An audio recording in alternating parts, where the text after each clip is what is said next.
Sancter, bienvenue.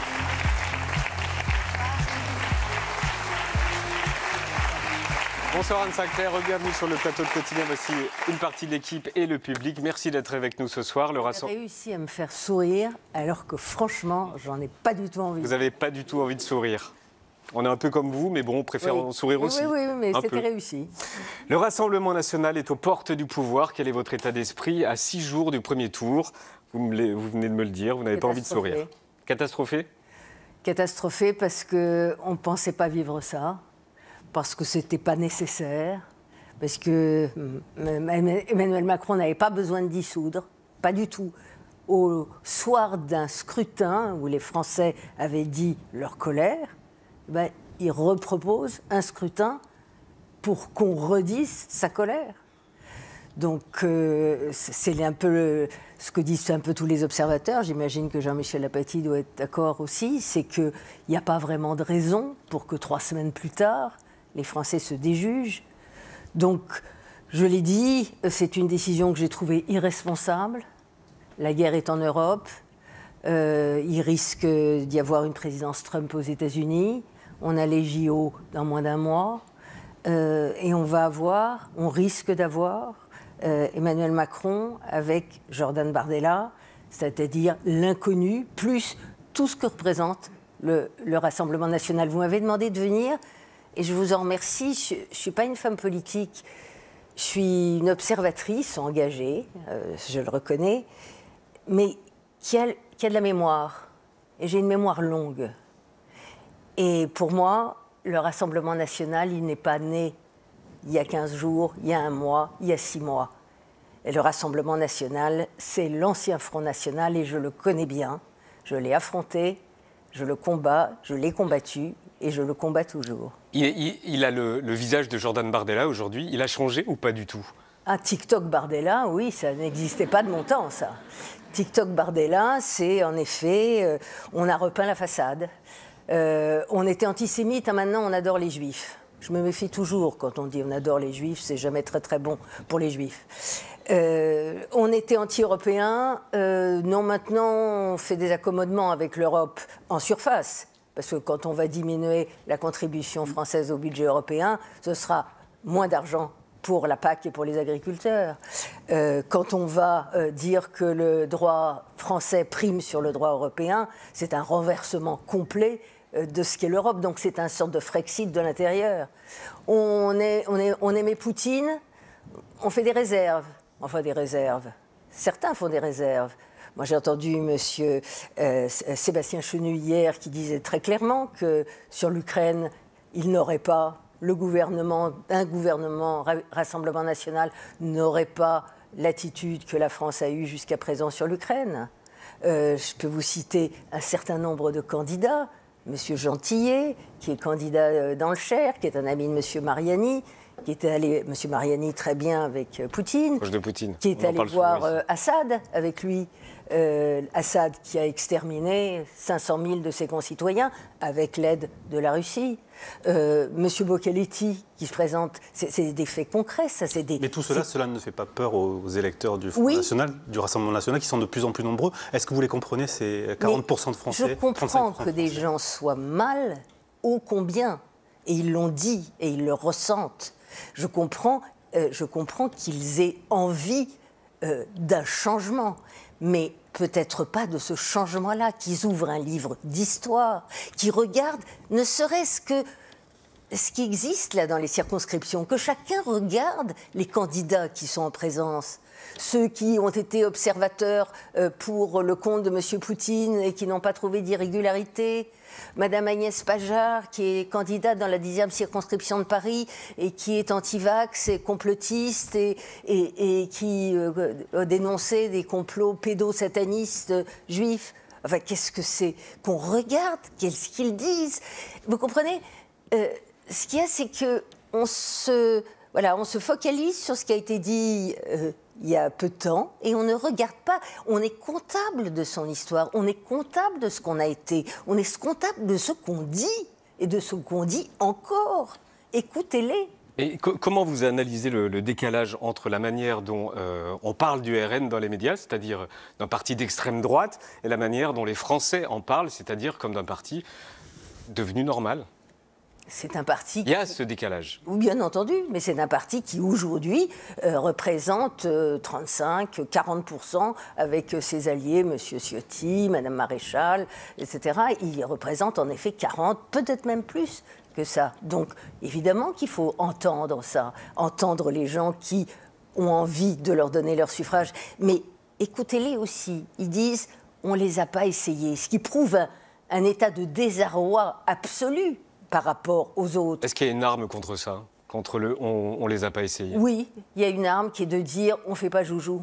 Et moi, c'est un peu ce que je reproche à Emmanuel Macron, c'est d'avoir joué avec les Français, avec nous, de jouer sur la table, là, de tout mettre sur la table et de risquer,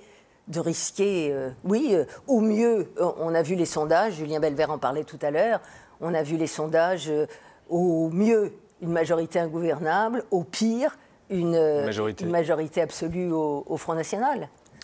Je continue à dire Front National, pardonnez-moi, c'est un tropisme, mais il n'y a pas vraiment de différence. L'antisémitisme est au cœur de cette élection. La question semble être, entre le RN et LFI, qui est le plus antisémite des deux? Un historien, un avocat ont fait la différence ce week-end dans Le Monde entre, je les cite, un antisémitisme contextuel et un antisémitisme fondateur. Le contextuel serait celui de LFI et le fondateur celui du RN. Et vous, est-ce que vous faites une différence? C'est indigne. Cette tribune, pour moi, était indigne. Entre un antisémitisme structurel, c'est-à-dire celui d'extrême droite, qui est vilain, qu'il faut cacher, et l'antisémitisme contextuel, qui serait celui de la gauche. Contextuel, ça veut dire quoi? Ça veut dire qu'il est moins grave, et surtout qu'il a de bonnes raisons. Non, c'est indigne. Ça arrête de l'antisémitisme. Bien entendu. Vous savez, l'antisémitisme, c'est pas l'affaire des Juifs. C'est l'affaire des Français. L'antisémitisme, la lutte contre l'antisémitisme, c'était l'ADN de la gauche depuis l'affaire Dreyfus. Jaurès a réussi à arrimer la gauche à la lutte contre l'antisémitisme. Et depuis, sauf une parenthèse assez douteuse, entre 40 et 44, ça a été l'ADN de la France et de la République. Les Juifs ne sont pas les variables d'ajustement sur l'autel de l'union de la gauche. Alors merci à M. Mélenchon d'avoir réussi à mettre l'antisémitisme au cœur de la campagne des européennes, parce que c'est lui qui l'a voulu et qui l'a fait, et au cœur de cette campagne des législatives. Je regardais qu'en 1936, alors que Thorez insultait Blum comme étant la racaille et la pourriture, etc., l'antisémitisme n'était pas au cœur de la campagne de 1936. Là, c'est la première fois. Eh bien, je suis épouvantée, navrée, désolée, et c'est à se demander si... Pourquoi il fait ça? Eh ben, je vous le demande. Pourquoi il fait ça? Mélenchon. Oui, je parle de Mélenchon. Oui, bien sûr. Peut-être qu'il n'a pas très envie que le Front populaire gagne. Et la tactique de M. Mélenchon, et là aussi, pardon, j'ai de la mémoire, mais de la mémoire récente, la mémoire d'il y a 2 ans, on les a vus à l'Assemblée. Qui a fait monter le Front National, si ce n'est l'attitude de la France insoumise, par son comportement qui a rendu... Pour vous, ça a été un carburant?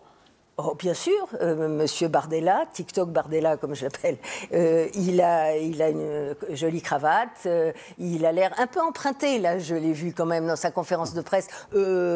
Oui, c'est pas sérieux. Voilà, c'est pas sérieux, c'est grave, alors que la situation est grave. Sur l'antisémitisme, quand vous voyez une figure comme Serge Klarsfeld dire qu'il va voter RN plutôt que LFI au micro de Darius Rochebain, vous réagissez comment? J'ai beaucoup de respect pour Serge Klarsfeld, pour tout ce qu'il a fait, pour tout son combat, pour tout ce qu'il a été. Et je pense que c'est un grand monsieur qui a été un combattant inlassable. Bon, il n'empêche que je suis en désaccord absolu avec lui. Je pense qu'il ne faut pas être dupe, même quand on est juif. De penser que... J'ai entendu Marine Le Pen disait que le Rassemblement national était le meilleur bouclier des Juifs. Mais on n'a pas besoin de bouclier chez les Juifs, je crois. On a besoin d'être des citoyens, considérés comme tels par la République. Et qui est notre bouclier? C'est l'État, c'est la République française, c'est les gouvernements qui se sont succédés depuis des dizaines d'années. depuis Jacques Chirac aux Veldives, depuis Manuel Valls qui disait que la France sans les Juifs ne serait pas la France. On n'a pas attendu Madame Le Pen et surtout son parti pour le dire. Il ne faut pas oublier que le RN a été quand même fondé par des collaborateurs, par des OAS, par Jean-Marie Le Pen. Alors oui, on l'a mis de côté. Il était gênant. C'est juste que pour arriver au pouvoir, il fallait mieux qu'on ne le voit pas trop.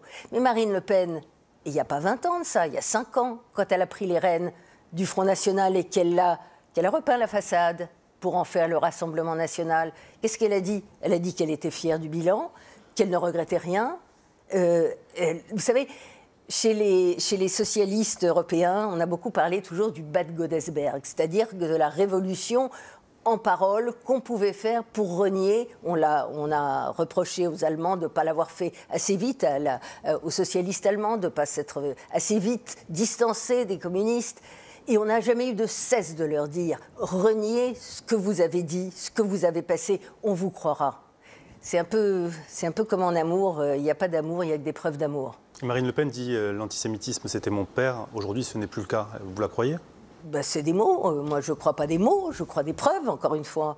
Alors, quelle est la preuve? Ils étaient à la marche contre l'antisémitisme au mois de novembre. Ceux qui n'y étaient pas ont fait une grave faute morale de ne pas y aller et une grave faute politique. Vous pensez au président Emmanuel Macron? Mais le fait... oui, en l'occurrence, je ne pensais pas à Macron, je pense qu'il a eu tort de ne pas y aller. Oui, ça c'est sûr. Mais je pensais à la France Insoumise qui n'y est pas allée. Qui y avait dans cette marche du côté du Rassemblement National? Il y avait les dirigeants. Vous avez vu les militants? Moi, j'y étais, je ne les ai pas vus. Est-ce que les médias ont une responsabilité dans ce qui se passe? Laquelle? Oui, on a une responsabilité. J'en prends ma part parce que je suis sans doute la plus ancienne de ce plateau. Et donc, je pense qu'on n'a pas su, en effet, bien expliquer ce qu'ils voulaient, ce qu'était la préférence nationale. La préférence nationale, c'est un slogan qui fait plus chic. Ça s'appelle la France aux Français.